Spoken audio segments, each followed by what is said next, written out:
Habari ndugu msikilizaji, karibu tena katika kipindi changu hiki cha mahusiano ya ndoa. Leo nataka nizungumzie wanawake wengi wamekuwa single mother sababu ya kutojua haya, na usiposhika haya, kuwa single mother ni sehemu ya maisha yako. Sasa naomba nisikilize kwa makini na nifuatilie hatua moja badala ya nyingine. Wewe mwanamke, sababu hizi za kusababisha uwe single mother, na kwa kuwa haujui zinaweza zikakupa athari gani, basi naomba unisikilize kwa makini, naomba uniazime masikio yako. Jambo la kwanza, jitahidi sana usinyanyue sauti yako mbele ya mumeo kwa sababu yoyote ile. Hiyo ni ishara ya utovu wa heshima. Napokwambia usinyanyue sauti mbele ya mumeo, na maanisha kwamba mumeo anapokuuliza jambo, jitahidi kumjibu kwa unyenyekevu. Sio unamjibu kwa kelele au kwa shouting au kwa kumfokea. Hii haiwezekani na haitakiwi. Usifichue udhaifu wa mumeo kwa familia na marafiki zako. Itakurudia wewe ni mlinzi wa mumeo, naye ni mlinzi wako. Matatizo na madhaifu yenu ndani ya ndoa ni ya kwenu. Kumbuka, mwanamke ndiye anatakiwa amlinde mume wake. Vile vile mwanamume anatakiwa amlinde mke wake. Sasa nataka niwafafanulie hapo kwamba unamlindaje mwanamke, au wewe mwanaume unamlindaje mwanamke.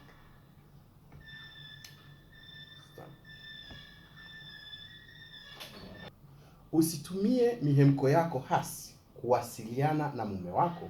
Hujui namna mumeo atakavyotafsiri. Wanawake wenye huka ya kujihami huwatengenezi nyumba yenye furaha.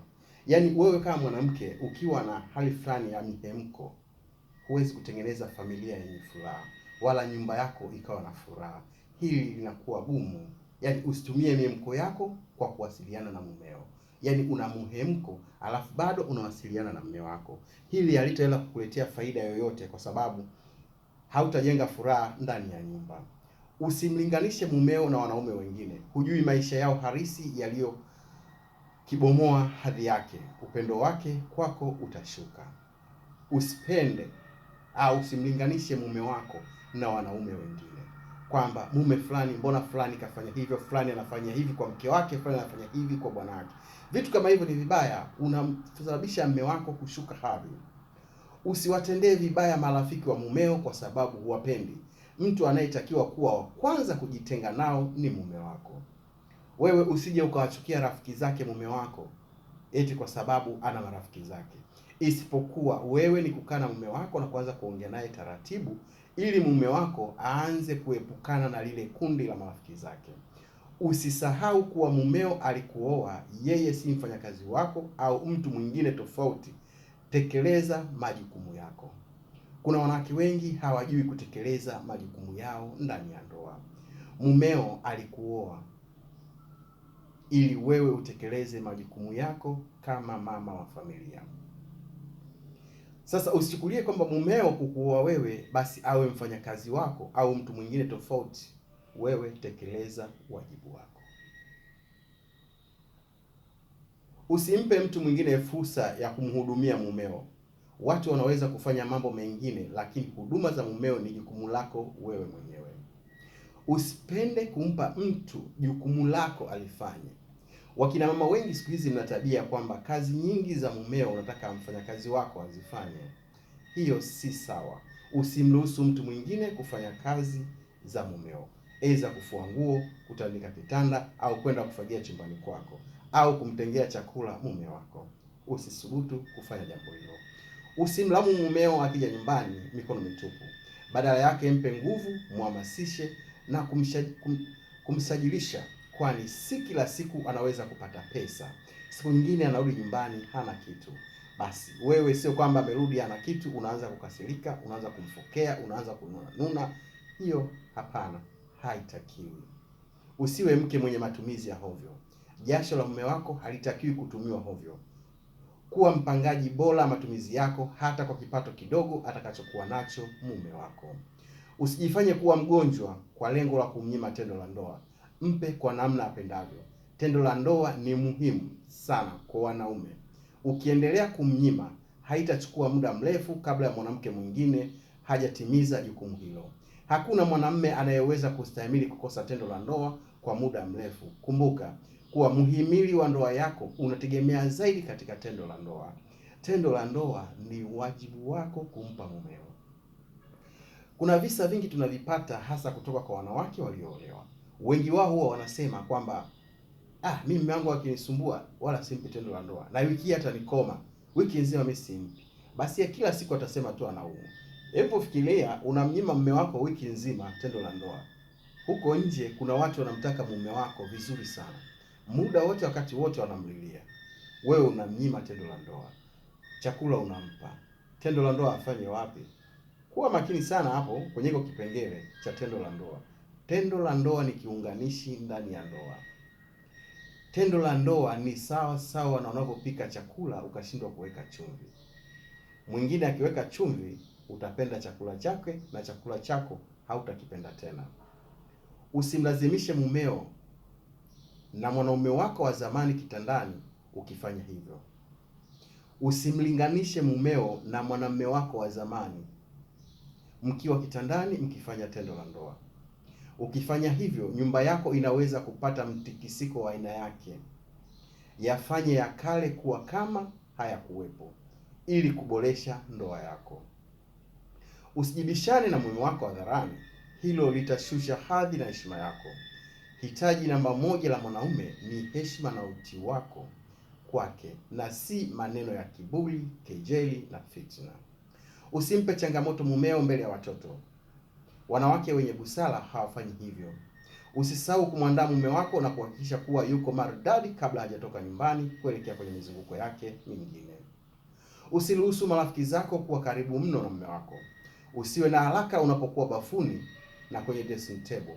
Huko nje mumeo anakutana na wanawake ambao wanatumia muda wao mwingi kujilemba vizuri bila haraka yoyote ili waonekane maridhawa kabisa kwenye macho ya wanaume. Wazazi au familia yako hawana uamuzi wa mwisho katika ndoa yenu. Endelea kuwaheshimu, lakini wasiwe waamuzi wa mwisho kuhusu ndoa yenu. Usiegemee upendo wako kwenye vitu vya pesa. Endelea kumheshimu mume wako licha ya kwamba unapata pesa zaidi yake. Usisahau kuwa mume anahitaji mtu anayeaminika naye na kumsikiliza vizuri. Hivyo unapozungumza naye, acha mambo mengine. Mawasiliano mazuri ndiyo msingi wa nyumba yenye furaha. Haya ni mambo ya kawaida. Ili upate furaha katika nyumba, lazima kuwe na mawasiliano mazuri. Iwapo mawazo yako yanafanikisha jambo kuliko mawazo yako, usijilinganishe naye, bali ishini na mfanye kazi kama timu. Usiwe msumbufu kwa mumeo. Hakuna mume anayependa mke msumbufu siku zote. Mke mwenye wivu hajali, hata hajui kwamba anataka kuoga na kuwa msafi. Mumeo anapenda chakula fulani. Kuwa makini sana kwenye namna ya utayarishaji wa chakula. Hakuna mume anayefanya masihara na swala la chakula. Usiwe mtu wa kumkamua sana mumeo, ukataka kila kitu uwe nacho wewe. Furahia kile kinachopatikana kulingana na uwezo wake mume wako. Ifanye glasi ya maji kuwa ukaribisho wa kwanza kwa mumeo na kwa kila mgeni anayeingia nyumbani kwenu. Ukalimu malizawa ndio uzuri wa ukweli. Usisubiane na wanawake wenye mtazamo hasi wa kimakosa kuhusu ndoa zao. Yaani usipende kushabiana na wanawake wenye mtazamo hasi na kukosa au kimakosa kuhusu ndoa zao. Wewe unamfuata mtu ambaye yeye mwenyewe ana makosa kwenye ndoa zake, na wewe bado unamsikiliza na kumfuata. Ndoa yako itakuwa na thamani kama utaipa thamani. Uzembe na utoaji ni sumu ya ndoa yako. Watoto ni zawadi adhimu kutoka kwa Mwenyezi Mungu. Wapende na uwafunze mambo mazuri ya siku ya kesho. Umri usio kikwazo cha kuwa na ushawishi kwenye nyumba yako. Kamwe usipunguze kiwango cha huduma kwa familia yako kwa hali yoyote ile. Ifanye huduma yako kuwa yenye kujaa ubunifu maridhawa katika nyumba yako. Mke anayemwabudu Mungu ni mke maridadi daima. Muombee mumeo na familia yako. Ninakutakia ndoa njema, ila usisahau kushare hiki tunachokiongea na wenzako, usambaze ujumbe huu muhimu na uwasikilize wengine wanakupa ushauri gani. Usipende kuharibu ndoa yako kwa kutumia ndoa ya mtu mwingine.